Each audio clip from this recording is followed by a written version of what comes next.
Assalamualaikum semua. Hari ni saya nak kongsikanlah cara saya buat kuih kari pap. Okey, jom kita tengok caranya. Okay, ni saya ada dalam 2 kilo ubi kledik ataupun di Kelantan dia panggil ubi Stella. Tapi saya tak buatlah ke semua ni. Cuma saya nak tunjuklah ke awak deh. Ubi Stella ni ataupun ubi ni saya beli di Cameron Highland. Ubi ni memang sangat sedap lah.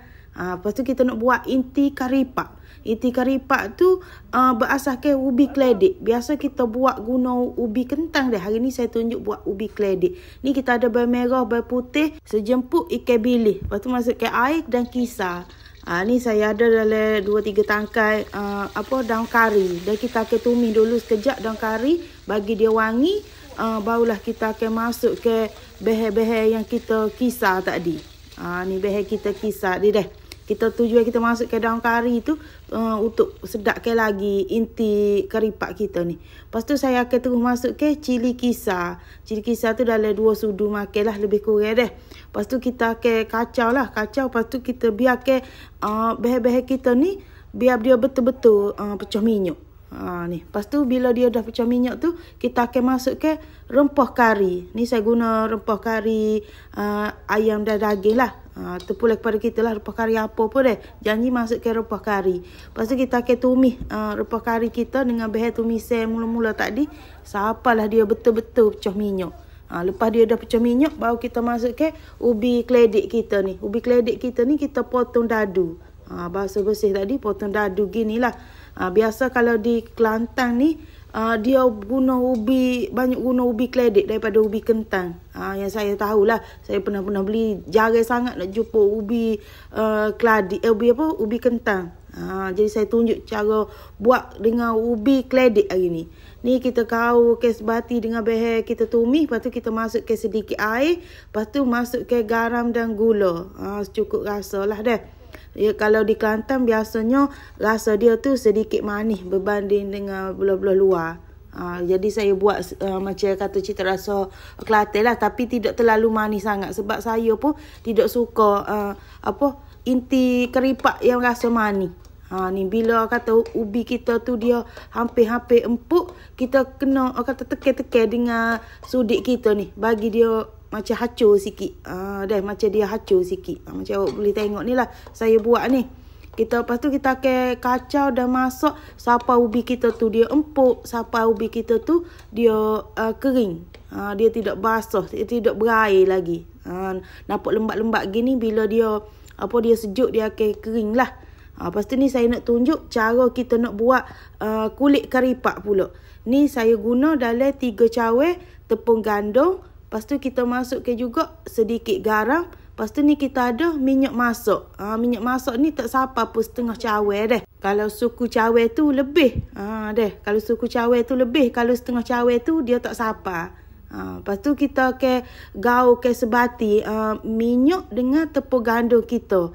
Lepas tu minyak tu saya tak panaskan pun. Biasa kalau kita buat kari pap kita akan panaskan minyak tu sampailah dia betul-betul mendidih. Tapi hari ni saya nak cuba buat kulit kari pap tanpa kita panaskan minyak. Lepas tu kita masuk ke air. Air ni masuk ke sedikit demi sedikit. Lepas kita dah gaul ke tepung dengan minyak, dengan garam tadi bagi sebati, barulah kita masuk ke air. Air tu masuk sedikit demi sedikit sebab kita takut tepung kita ni dia lembek. Jadi lepas tu kita akan ulilah tepung kita ni sampai dia menjadi doh yang lembut gini. Lepas tu doh kita ni boleh kita rehatkan selama 10 ke 15 minit untuk bagi dia lagi lembut bila kita rehatkan dia deh. Ni kita ambil sedikit doh kita ni kita akan bulat-bulatkan. Terpulang kepada kita nak buat besar mana. Tapi awak ambil sedikit-sedikit bulat-bulatkan mudah untuk kita buat. Pastikan orang kata kita buat tu samalah. Sama besar saiz dia. Ni lebih kurang gini. Lepas kita dah bulat kayak gini, kita tutup. Yang mana kita tak nak buat tu, kita tutup. Kita tutup sebabnya kita tak usah doh kita tu dia masuk angin. Jadi dia bila masuk angin dia kerah. Ni kita ambil satu ketul tadi, sebiji tadi, kita akan canaikan bagi dia nipis. Kalau tebal memang tak sedap kari pap ni dah. Kita nak canai bagi dia nipis. Lebih kurang gini awak tengok ni. Besar dia. Kalau nak buat kecil, boleh kata kecilkan lagi. Dapat banyak lagi. Kata karipak kita ni. Ni kita akan masuk ke inti keledek kita. Ubi Stella. Memang kita buat sendiri ni, kita boleh letak penuh-penuh lah inti ubi kita ni. Ni saya buat kata versi macam cara-cara orang Kelantan. Mungkin belah luar pun ada juga guna ubi keledek, tapi mungkin jarang sangat. Sebabnya kebanyakan saya pergi tempat-tempat luar tu, dia guna ubi ni lah, ubi kentang. Dia guna ubi kentang deh. Ubi kentang ni dia rasa lembut. Kalau macam ubi keledek ni dia rasa struktur dia macam berpasir sikit. Tapi dua-dua sangat sedap lah untuk kita jadikan inti karipak. Ni saya buat karipak ni kata saya macam orang duk jual kedai, lebih kurang orang duk jual kedai deh. Kalau tempat saya ni orang jual dalam 5 biji tu RM2. Kalau saya ingat dulu masa saya kecil-kecil orang jual 20 sen sebiji. Kalau kita pergi beli tempat dia buat rumah dia, lagi dia beri free lagi sebiji. Jadi RM5 tu 6 biji. Tapi sekarang memang tak dapat dah lah harga tu deh. Ni kata 5 biji RM2 pun dah murah dah. Ada setengah tempat tu 50 sen sebiji. Bergantung pada kata tempat lah. Deh.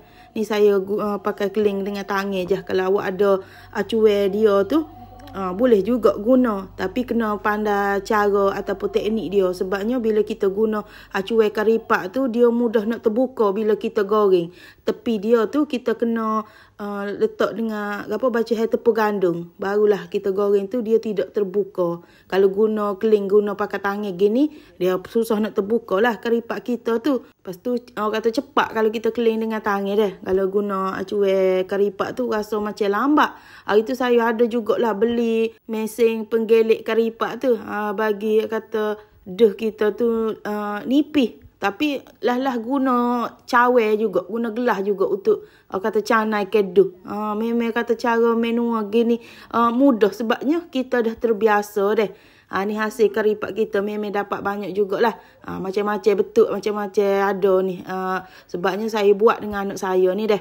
Lepas tu kita nak goreng karipak kita. Ni kita biarkan minyak tu betul-betul panas. Lepas tu api tu kalau boleh jangan guna api yang besar sangat lah. Biarnya karipak kita tu dia masak atau masak comel. Dia tidak masak mengejut. Kalau dia masak mengejut dia jadi macam nak hangit. Lepas tu bahagian dalam tu dia tak berapa nak masak molek lagi. Jadi bila minyak panas tu kita guna api yang biasa sahaja deh untuk masak karipak kita ni. Ni nampak dah keperangan gini. Bolehlah kita angkat. Ni saya buat nak terus makan. Kalau awak nak buat frozen, awak hanya goreng sekejap saja. Kata mati ke tepung gandum sekejap saja. Bagi kata sedikit kekuningan gitu je. Kalau nak buat frozen deh. Ni kita nak tunjuk hasil karipak kita ni. Rasa dia ke. Orang kata kulit dia tu walau kita tak panas ke minyak pun tetap rangup. Awak boleh nampak tak? Nipis, rangup. Memang sedap. Kita buat pula inti keledek. Rangup dia pula, dia tahan lama. Dia tidak mudah lemau. Ni puas hati kalau buat sendiri. Boleh tetap inti penuh-penuh gini. Okeylah, kepada yang dah menonton video saya ni, saya harap jangan lupa subscribe, like, komen dan share video saya. Okey, terima kasih semua.